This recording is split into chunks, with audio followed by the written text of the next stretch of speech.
With this episode of Durarara Season 2, we conclude our first arc.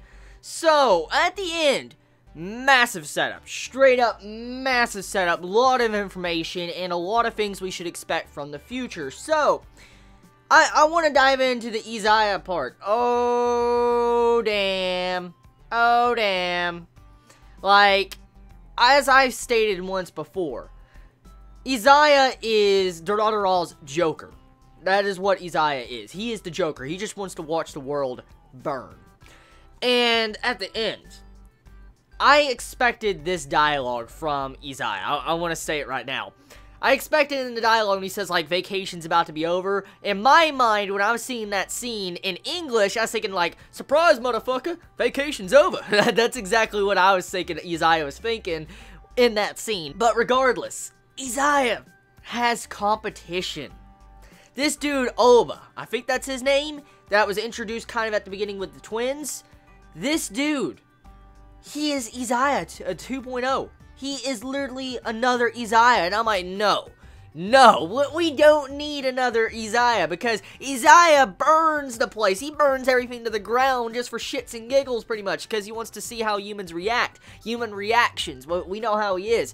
And with this ending, Oba wanting to start sparks too, just like Izaya, but he's targeting Izaya first, we're gonna see a full-scale war between two people that are, like, considered jokers. I'm like, oh, shit. But, Oba, honestly, you don't have the feats like Izaya. Izaya, he grabbed the first season of Durarara by the balls, and he still has it by the balls from the first season. That's what Izaya did. And so, Oba, you don't have the feats like Izaya. You're not going to be able to fight him, okay? If you do, and if I do see Oba fight Izaya, it's going to be full-scale war. It straight up is. I mean, those two characters are like armies inside of one person. I mean, if Oba is able to hold up against Izaya, because that means they're both armies inside of themselves. Izaya, shit. Like, dude, don't fuck with Izaya, no. Don't. That's gonna make things so much worse. It really will. So, besides that, Saika and Henri. That right there, that massive setup, I know for a fact that's going to play a major role in the future. So, Saika is starting to act on her own. Like, Saika's starting to attack people. Like the Russian dude that, you know, got fixed up in the last episode and with this episode was in the fucking bag. And I'm like, what? Which I'll get into in a moment. Saika attacked him and started controlling him, without Henri really doing nothing. So Saika's starting to act out beyond Henri's control, and this is not good, because I can see how this can lead to problems to where she'll stay away from her friends, because she doesn't want her friends to be stabbed by Saika, and then Saika controls them. So, yeah, this is definitely going to lead into something very bad in the future, because Saika's starting to act up. Not good. And also, to emphasize that in this episode, you see it where Saika's starting to, you know, say, like, I love you to Henri, while she covers her head underneath her blanket. So it shows you that Saika, yeah, something's going on with Saika.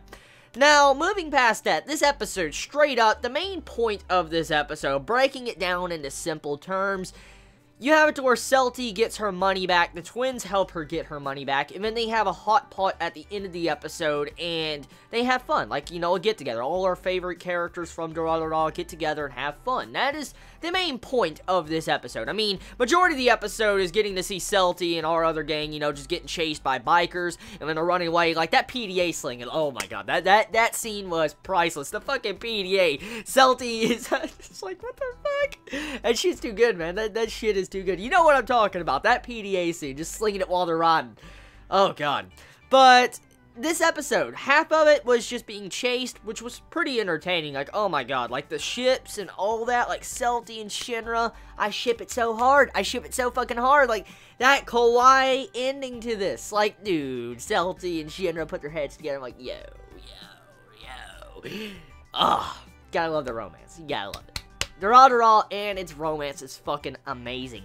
So, oh yes, the thing is, okay, with this episode, Celty has to transport a bag. In this bag is the Russian dude that got the shit knocked out of him, as we know. And so, in this episode, you have it to where Celty is transporting this dude around, and in the episode, you see his arm come out of this bag, like this dangling. I'm like, what the hell? And it's by Isaiah, so I'm like, oh god, oh god. Yeah, you know, when Isaiah is telling you to do a job, and you see an arm, you should expect a corpse. Like, you really should.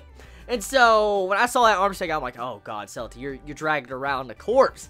And when that was done and said and done, the dude just walks out of the bag and starts fighting. I'm like, what the fuck? What? Like, this dude just gets out of the bag and starts fighting and shit. I'm like, yo, that's like, whoa. So, the Russian bag, 10 out of 10 right there. That's just fucking hilarious. But episode overall, great episode. It really was. It was entertaining. It was fun. And not much more I can ask for. I mean, this beginner's arc was just setting up for the upcoming arcs, and that's pretty much what this ending did. So tell me your thoughts in the comments below. How do you feel about this episode? I love you all so much. You have a wonderful day or night wherever you live. Please be safe. Chibi out.